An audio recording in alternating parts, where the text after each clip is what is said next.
বন্ধুরা, আমি ঝুমা। আমার নতুন একটি ব্লগে তোমাদের সকলকে ওয়েলকাম। তো দেখো, যেটার জন্য আমরা সবাই তীর্থের কাকের মতো হতাশ হয়ে বসেছিলাম, যেটার অপেক্ষায় বৃষ্টি, অবশেষে বৃষ্টি নেমেছে।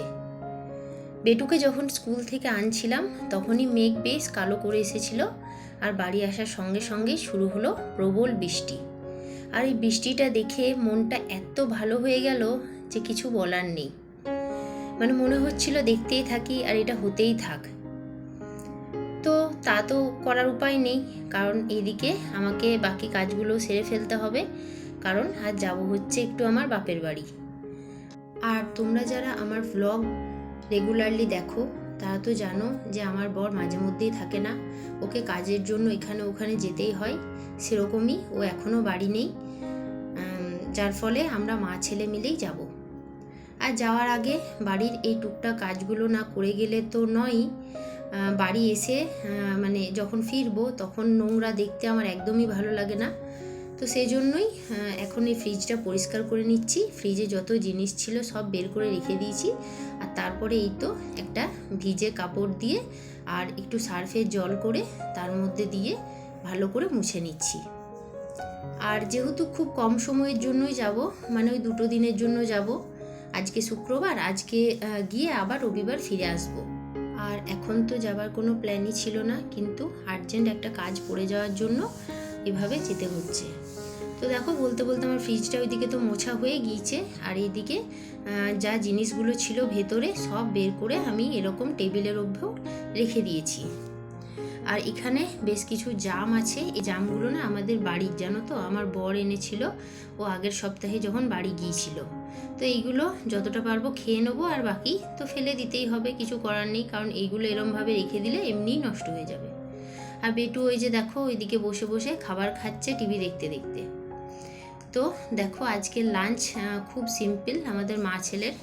এখানে অল্প একটু ভাত করেছি, বেটু খাচ্ছে, আর শুধু আমারটা আছে। আর এটা হচ্ছে যে মহুল ফল হয় বনের মধ্যে, এইগুলো না বাড়ির থেকে আমার বর এনেছে। তো ওখানে হাটে পাওয়া যায়, তো শ্বশুরমশাই কিনে দিয়েছিল। তো সেই ফলগুলো ছোলার ডাল আলু দিয়ে আমি তরকারি বানিয়েছি। এই তরকারিটা না আমার খেতে খুব ভালো লাগে। আর বানিয়েছি হচ্ছে বেগুন ভাজা।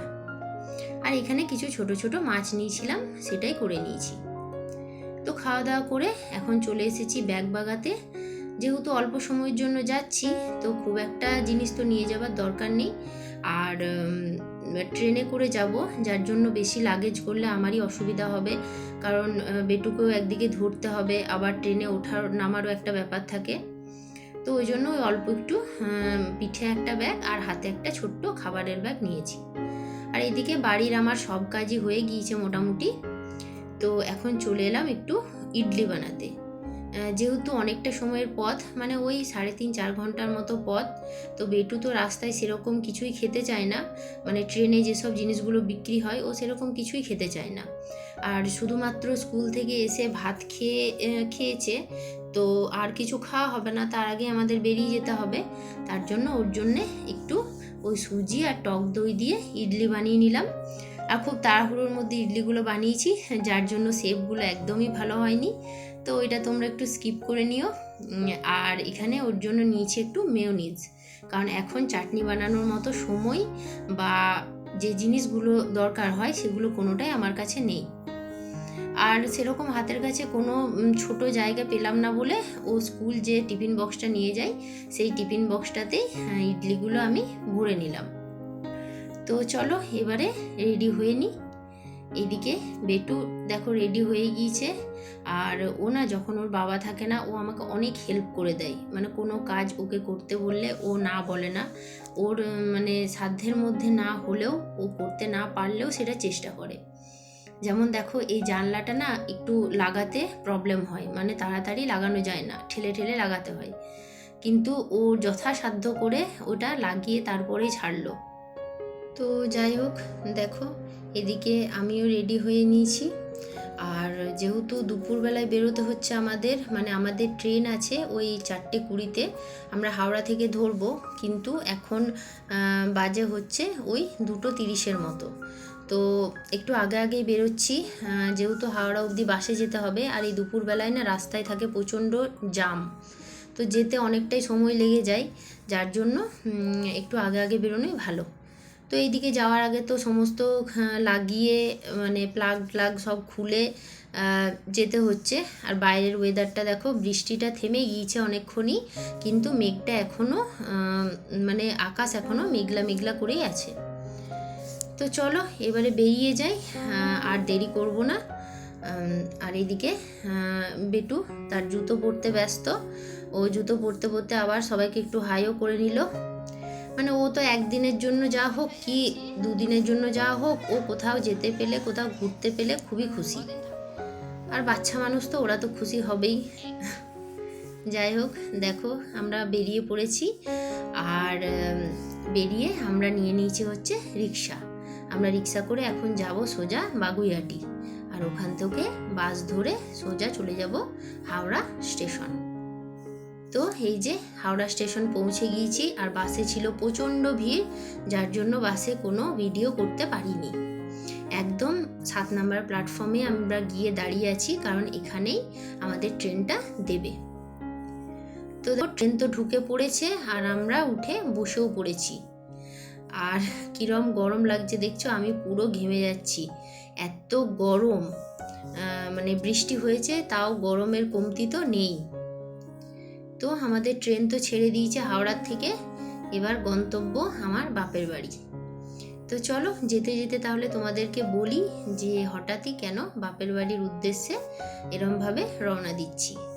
আসলে আমরা তো এক ভাই এক বোন, তো আমার ভাই আছে, তো ভাইয়ের জন্য মানে দেখাশোনা চলছে, সম্বন্ধ দেখা চলছে, আর সেই জন্যই আমরা যাচ্ছি, যেখানে ওর দেখাশোনা চলছে সেইখানে দেখতে যাব, মানে যার সঙ্গে কথাবার্তা হচ্ছে তাকে আমরা দেখতে যাব। তো এই দিক থেকে তো আমি আর বেটু যাচ্ছি, আর আমার বর বাইরে গিয়েছে, তো ও চলে আসবে, আর ওই দিক থেকে ও ডাইরেক্ট একদম বাড়ি আসবে, মানে আমাদের বাড়ি আসবে, তারপর একসঙ্গে দেখে আমরা আবার একসঙ্গে রিটার্ন করব। তো যাই হোক, এইদিকে বেটু দেখো ঘুমিয়ে পড়েছে। ট্রেন চলার সাথে সাথেই, তোমরা তো জানো যে ট্রেন হোক কি বাস হোক, ও হাওয়া পেলেই ঘুমিয়ে যায়, আর এটা ওর বরাবরের অভ্যাস। আর খুব সুন্দর বিকালবেলা হাওয়া দিচ্ছিল, তো আমারও ঘুম ঘুম পাচ্ছিল, যেহেতু অনেকটাই সকালে উঠেছিলাম, বেটুকে স্কুল নিয়ে গিয়েছি, নিয়ে এসছি, কিন্তু আমার তো ঘুমালে চলবে না, কারণ ব্যাগ ট্যাগ সব কিছু আছে, তো ওগুলো একটু দেখতে হবে। যাই হোক, ঘুম পাচ্ছিল বলে আর বসে না থেকে নিয়ে নিলাম 1 প্যাকেট ঝালমুড়ি। এইটা না ট্রেনে উঠলে কখনো আমি মিস করি না, যখনই ট্রেনে উঠি আর যেটুকুই যাই তার মাঝে আমার এটা খাওয়া চাই। আর বেটুও তারপর ঘুম থেকে উঠে পড়েছে, তো ওকে জিজ্ঞেস করলাম তুই কি খাবি, তো ও বললো যে মাম্মা তুমি যে ইডলিটা বানিয়ে নিয়ে এসছো বাড়ির থেকে, সেটা আমাকে দাও, সেটাই আমি খাবো। যদিও বেশি খায়নি, ওই 2-1টা খেয়ে রেখে দিয়েছে। তো ঠিক আছে, বাচ্চা মানুষ যেটুকু ইচ্ছে হয়েছে সেটুকুই খেয়েছে। আর খাওয়ার পর ও পুরো সিটটা ফাঁকা পেয়েছিল, কারণ আরও যারা বসেছিল তারা না নেমে গিয়েছিল। দেখো সিটে লম্বালম্বি শুয়ে দিয়েছে, মানে আমার সঙ্গে একটু মজা করছিল, দেখাচ্ছিল মাম্মাম দেখো আমি কেমন লম্বা হয়ে গিয়েছি, কেমন পা দিতে পারছি সিটে। আর দেখো আমরা বেশ অনেকটাই চলে এসেছি, ওই যে স্টেশন দেখাচ্ছে দুর্গাপুর, আর মাত্র 2-3টে স্টেশন পরেই আমাদের গন্তব্যস্থল। তো চলো এবারে ট্রেন থেকে নামি, তারপর দেখা হচ্ছে।